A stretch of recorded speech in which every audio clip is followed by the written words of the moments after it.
Hey, what's up? Welcome back. Patrick here from All Things Mathematics, and moving on to the next example dealing with statistics. Now, before getting into it, as I mentioned in previous videos, you don't have to write all of this out here in this chart. You can go to the website. There's lecture notes. You could print out the PDF if you don't want to write all of this out. If you're watching this on YouTube, you can go to the description box and there's a link that will take you to the website, to the course notes, where you could download that PDF and then print it out, and then also follow the videos in the proper order for the course. So what's going on over here? So we're told that this chart here shows the ages of people attending a fitness class, and we have to figure out what's going to be the average age and then also what is the standard deviation. Now I'm going to do this manually, show you how it's properly done and the proper process, but then I'm also going to do it with the stats calculator at the very end, right? So if you just want to see that portion, you could feel free to fast forward.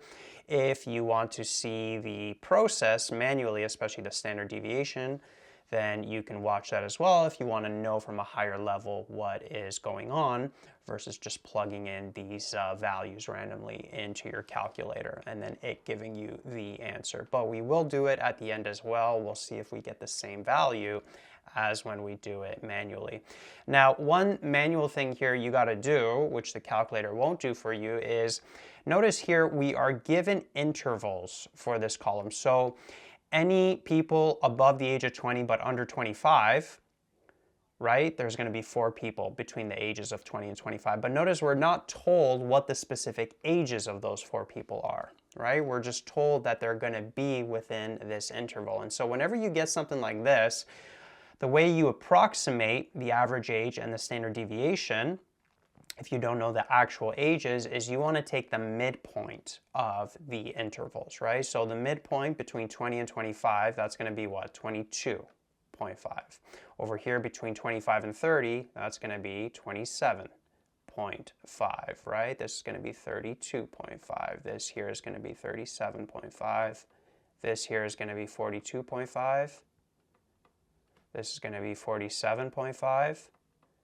And then this is going to be above 50 and under 60. So notice that this is a wider range. So here, average age is going to be 55, like that. And so now we're going to have this new chart. We could forget about the intervals and just pretend that these are the ages here. I know you can't have half an age. Well, technically you can. It's not going to be usually shown like that. But because we were dealing with those intervals, having these decimals here is okay. So to get the average age, what we're going to have to do first is we're going to have to set up a column where we take the age and basically multiply it by the frequency or the number of people. So I'll just put here frequency for short form, right? So we're going to do 22.5 times 4, which is going to give us 90, and then doing the rest of these, so like 27.5 times 3 gives us 82.5, 32.5 times 7 gives us that, so we end up with this new column here, right? So it's like the way you want to think about it is there's basically going to be 4 22.5s, 3 27.5s, 7 32.5s, right? They're all listed. Now what we have to do is sum up both of these columns. So how many people are there in total? So if we sum up all of the people, you would notice that there's 33.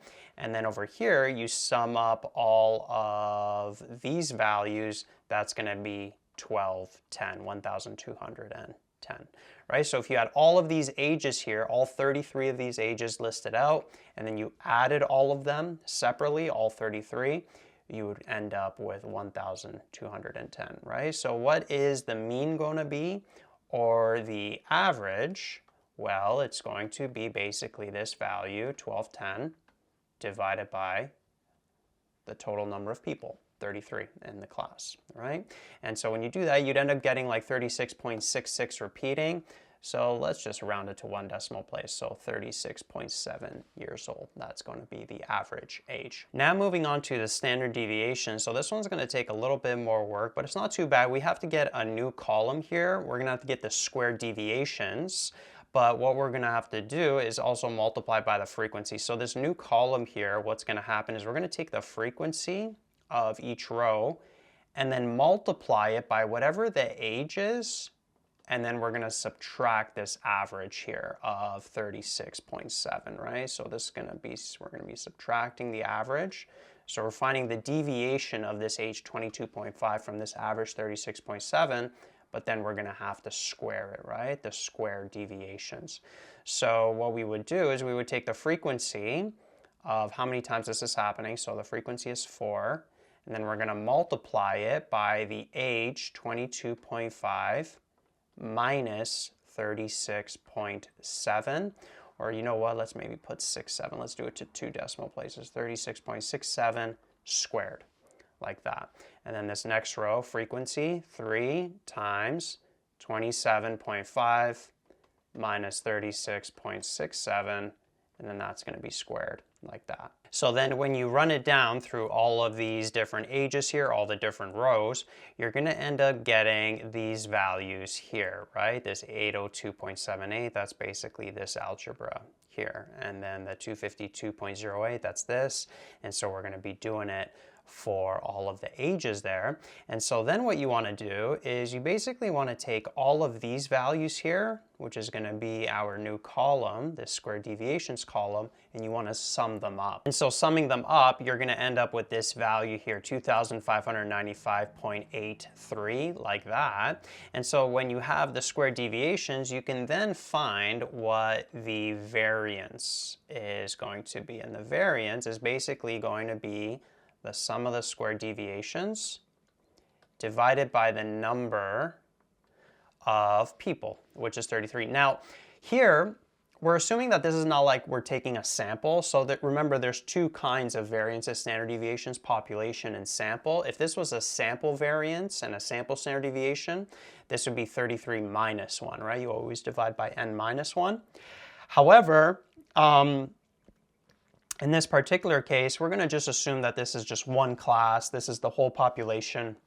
It's not like we're taking a sample from like a big gym or anything like that, right? It didn't mention that this is a sample or to find this sample standard deviation. So we're just going to be assuming that we're finding the population standard deviation. So this is going to be the population variance. So we're going to be dividing by 33. Like that. And so when you divide it, this is the variance you're going to end up with, the 78.662. So then the standard deviation is going to be the square root of that, right? It's going to be the square root of 78.662, which is going to give us approximately 8.87, right? So that ends up being right there the population standard deviation. Now to do this question in the calculator, so here we have the calculator set up. What we want to do is we want to go to the stats menu, and then what you want to do is you want to input all of these values here, this chart that we have with the midpoint of the intervals, right, the 22.5, 27.5 in list 1, and then you want to input the frequency or the number of people for each of those ages in list 2. So if you scroll down, you see that I got everything inputted, right? It should go up to row 7 here. Now, what we're going to do is we're going to do a calculation on this, so we hit F2. But before doing the calculations, we have to make sure that we're referring to the proper list. So we go to set here, F6. Your 1var x list is the values that you're taking the average of, which is going to be the ages. So that's going to be referring to list 1. And then where's the frequency going to be? It's going to have to refer to list 2, right? We put the frequencies in list 2. So you got to make sure that that says list 2. The rest here, the 2var stuff, it does not matter for this equation what it says there, right? So list 1, list 2. So if we go back and now we can do a calculation, one variance calculation. And so notice we get a bunch of parameters here. So notice the x bar, 36.67, right, or 36.7. That is what we got when we did it manually, right? That was over here. And then notice that they give us two standard deviations, a population standard deviation and then a sample standard deviation. As I mentioned, the sample standard deviation comes from when you divide it by n minus 1. However, as I mentioned before, we're doing the population standard deviation. And so notice we get that 8.87, which is exactly what we got over here when we did it manually. And that's a wrap for the video. Hopefully you enjoyed that. If you want to see more videos like this, please go to my website, allthingsmathematics.com. Over there, all of the videos are organized by chapter, by section. If you feel like you need tutoring at any point, you could also hit me up. My contact details are on the website. Enjoy your day, and I'll see you in the next one. Peace out.